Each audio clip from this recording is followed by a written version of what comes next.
Hello there, battle brothers and sisters of battle, and welcome to yet another video. Welcome to yet another review video. Today we are reviewing Pariah Nexus Episode 1, a show from Warhammer Plus that I subscribed to recently, and once again I have to tell you, I couldn't be more excited. Just don't mind all the naysayers that might appear in the comments saying, I'm not supporting Games Workshop. Ridiculous, really. I have, so far, everything that I've seen on Warhammer Plus is just fantastic. I should preface this, maybe if you are here for the first time, if you are watching a Brother Law video for the first time, then an interesting history with me and Warhammer 40k. I'm a lifelong fantasy science fiction aficionado. I'm a true born geek. I devoted a considerable amount, or a considerable part of my personal and academic life to the finer things, to Tolkien, namely specifically Old English literature and myths, legends and things like that. Only 10 months ago I discovered one of the greatest universes, one of the greatest storytellings there is, possibly, the grimdark of Warhammer 40k, and since then I have devoured over 35 novels, 40k, both 40k and Horror's Heresy, and just recently I subscribed to Warhammer Plus, and I just couldn't be more excited, man. Listen, so this time we are talking about Adepta Sororitas, oh yes, the Sisters of Battle, and I had to preface this by me saying that I'm still a newbie, because despite me having read over 35 novels and short stories and things like that, I really haven't read anything about the Adepta Sororitas yet. So I'm kind of fresh into that, very much fascinated by all the strata of the Imperium, whether we are talking about the Adeptus Astartes, the Adeptus Sororitas, the Custodes, the Inquisition, Astra Militarum, whatever, what have you. It's such a vast universe that I will be discovering it and delving into it for the next couple of years, and I will still be a noob. So that's something that I'm quite excited about. There's always, every single day, there are new things to learn, new things to find out. And I have said multiple times in my reviews of these short animations at Warhammer Plus that this is what I like. These self-contained short stories, animated stories in Warhammer Plus. Not a big fan. I made a video about that 2 days ago. Not a big fan of Warhammer 40k getting into the mainstream, having a huge film or a big streaming show on Amazon. Absolutely not. Whenever you give something to the mainstream, whenever you present something to the mainstream audiences, it immediately gets dumbed down and tainted. Just look at what happened to Tolkien and things like that. So, absolutely not. But this was very interesting. It was a first episode. It ended on a cliffhanger. I will summarize the plot a little bit, although I will try not to say any spoilers.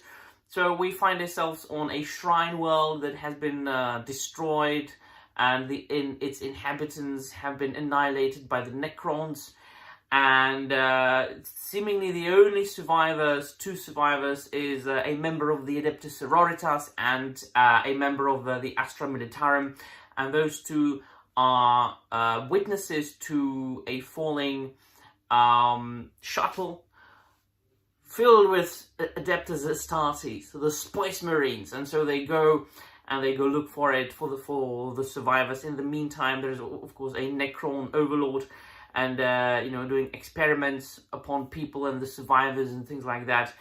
And he sends a Necron assassin to get rid of these anomalies, as he calls them.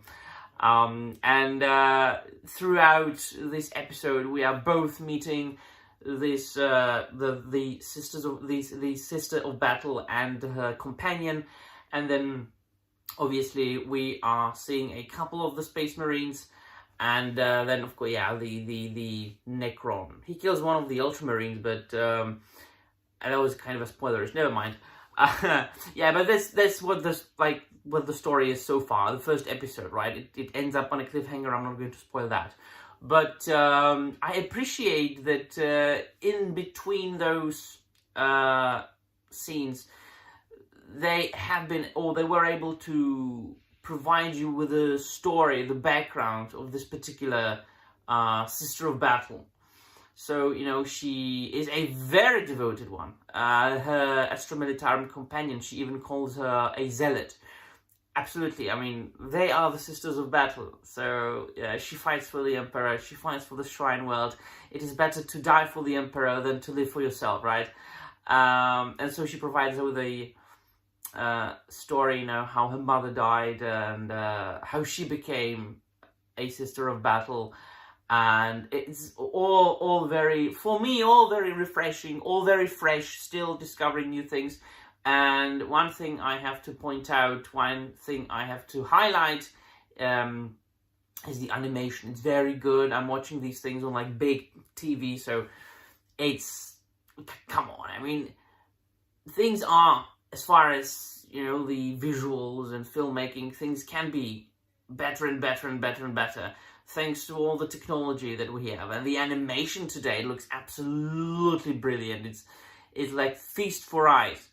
And the grim dark being depicted there in the ruins of this shrine world. So you can imagine like a grim dark shrine world being all destroyed and taken over by Necrons.